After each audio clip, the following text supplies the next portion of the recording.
मंगल electrical IPO, उसका हमें IPO देखने के लिए मिला है अभी हाल ही में।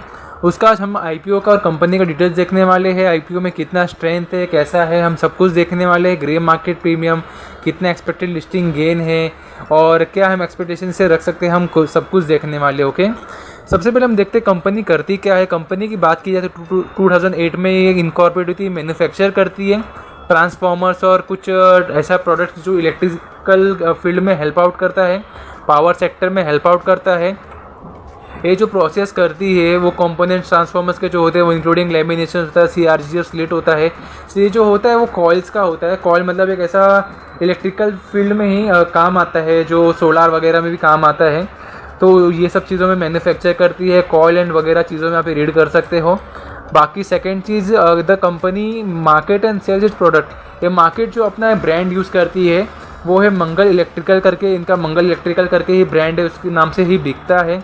बाकी ये सब इनका आप देख सकते हो कि कितना उनकी कैपेसिटी है, ट्रांसफॉर्मर्स का कितना इनका यूनिट है, ये सब चीज़ें यहाँ पे इन्होंने मेंशन करके रखा है। बाकी इनका इंफ्रास्ट्रक्चर जो है टोटल इलेक्ट्रिकल में ही है। इलेक्ट्रिकल में काफ़ी अच्छा इनका नाम बन के रह चुका है। फायर प्रोडक्शन का अवेलेबल है, फैसिलिटीज़ अवेलेबल है राजस्थान के अंदर, जिसका एनुअल कैपेसिटी का देखा जाए तो 16,200 मेगा टन का है फॉर CRGO। और ये कुछ 10,22,500 kVA फॉर ट्रांसफॉर्मर्स का है। और ये कुछ यूनिट दिया गया है for the amorphous unit. Okay, ये इलेक्ट्रिकल एक यूनिट है, आप ये रीड कर सकते हो। बाकी अगर प्रोडक्ट पोर्टफोलियो की बात किया जाए तो ये CRGO वाइट्स कॉइल उन्होंने ऊपर मेंशन किया, उस पर ये मैन्युफैक्चर करती है। CRGO स्लिट्स भी और CRGO कोर असेंबली भी करती है। ओवरऑल अगर देखा जाए तो कंपनी मैन्युफैक्चर कर भी करके देती है। और सेकेंड चीज़ ये कंपनी मैन्युफैक्चर करती है, आपको वो मैन्युफैक्चर करने के बाद आपके इधर वो इम्प्लीमेंट करके भी प्रोवाइड कर देगी और आगे सर्विस भी प्रोवाइड करती होगी, काफ़ी ज़्यादा सर्विसेज प्रोवाइड करती होगी। बाकी जून 30 के हिसाब से 2025 टोटल 761 परमानेंट एम्प्लॉयज़ इनके कंपनी में रजिस्टर्ड है, टोटल कॉर्पोरेट ऑफिस में अवेलेबल है। ओके, बाकी अगर कॉम्पिटिटिव स्ट्रेंथ देखा जाए तो इनका बहुत अच्छा लीडरशिप है इस इंडस्ट्री में और इनके जो सीनियर मैनेजमेंट है काफ़ी एक्सपीरियंस है।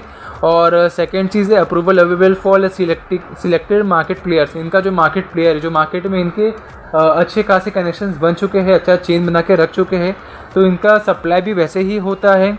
बाकी इनके जो कस्टमर्स है वो डाइवर्सिफाइड है, कुछ है इलेक्ट्रिकल फील्ड में, कुछ है सोलार फील्ड में, कुछ है रिन्यूएबल फील्ड में, तो काफ़ी चीज़ों में इनका डाइवर्सिफाई है।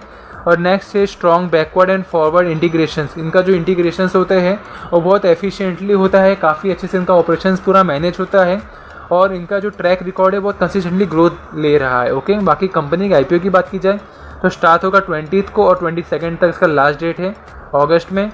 10 रुपीज़ पर शेयर इसका फेस वैल्यू है। प्राइस बैंड इसका 532 561 है। सिंगल लॉट में 26 शेयर्स मिलेंगे। टोटल इशू है 400 करोड़ का और लिस्टिंग होगा BSE NSE में। लिस्टिंग आपको हो गया, अगर अलॉटमेंट देखने के लिए मिलेगा 25 अगस्त को। रिफंड अगर आपको अलॉटमेंट नहीं मिला है तो रिफंड आपको 26 का 1-2 दिन आगे पीछे मिल जाएगा।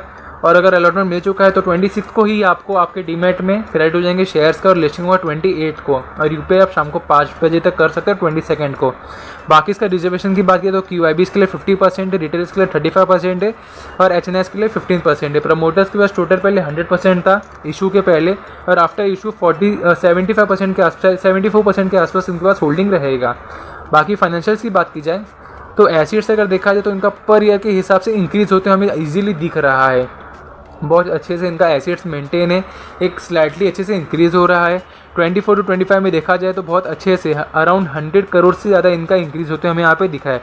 246 करोड़ से 366 करोड़ हो चुका है, तो एक अच्छा पॉजिटिव चीज़ है। टोटल इनकम और पैट की बात की जाए तो 357 करोड़ में से 24 करोड़ इनका पैट है। ये अराउंड देखा जाए तो 7 to 8% के आसपास यहाँ पे इनका मार्जिन हो रहा है। बाकी 24 में देखा जाए तो 452 करोड़ में से इनका 20 करोड़ का यहाँ पे मार्जिन है, ये भी अराउंड 4% के आसपास हो रहा है।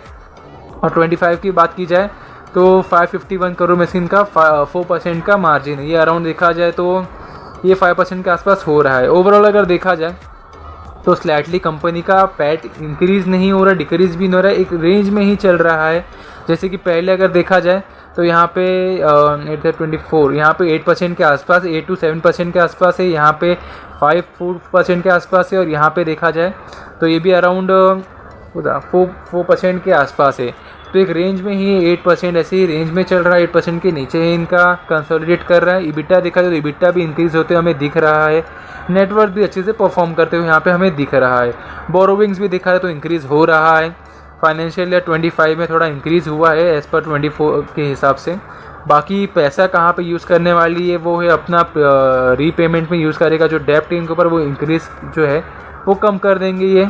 बाकी अपने कंपनी को एक्सपांड में अपने राजस्थान डिस्ट्रिक्ट में इनका जो यूनिट है वहाँ पे कुछ चेंजेस करना है, कुछ एक्स्ट्रा इनको बिल्ड करना है, वहाँ पे ये इंक्लूड करने वाले हैं, पैसा देने वाले। बाकी फॉर जनरल कॉर्पोरेट पर्पस और कैपिटल रिक्वायरमेंट है। बाकी अगर बात की जाए इनके वैल्यूएशन के बारे में तो KPI के हिसाब से इनका रिटर्न ऑन इक्विटी 29% का है, रिटर्न ऑन कैपिटल एम्प्लॉयड 25% का है, और डेब्ट टू इक्विटीज बस 0.92 का है। रिटर्न ऑन नेटवर्थ 34% का है, पैट मार्जिन 8% का है, और EBITDA मार्जिन 14% का है। यहाँ पे EPS और PE का अगर कंपैरिजन की जाए इनके इनसे पीयर कंपैरिजन के हिसाब से, तो पीयर कंपैरिजन हमने विलास ट्रांसकोर और जय बी लेमिनेशन को लिया गया। PE कंपैरिजन अगर देखा जाए तो PE इनका एक मॉडरेट पे है, तो इससे समझ में आता है कि PE के हिसाब से इनका वैल्यूएशन तो ठीक है, क्योंकि इनका जो पीयर्स है उनसे तो कम ही है। बाकी EPS देखा जाए तो EPS का एक सेम है, उनका ऑलमोस्ट सेम है, विलास का थोड़ा ज़्यादा है। रिटर्न ऑन नेटवर्थ भी मॉडरेट में ही है 20% के आसपास, नेट एसेट वैल्यू में मॉडरेट में 56 के आसपास।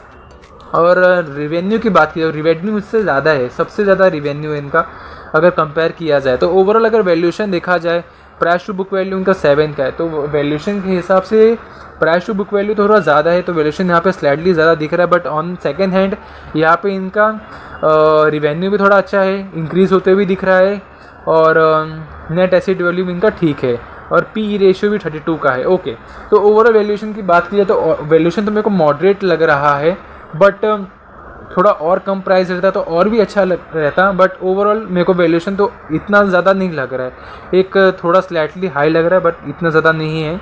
बाकी इनका ग्रे मार्केट प्रीमियम देखा जाए तो ग्रे मार्केट प्रीमियम के हिसाब से अभी ग्रे मार्केट प्रीमियम का इधर पे अवेलेबल नहीं है डेटा, 0% ही दिखा रहा है।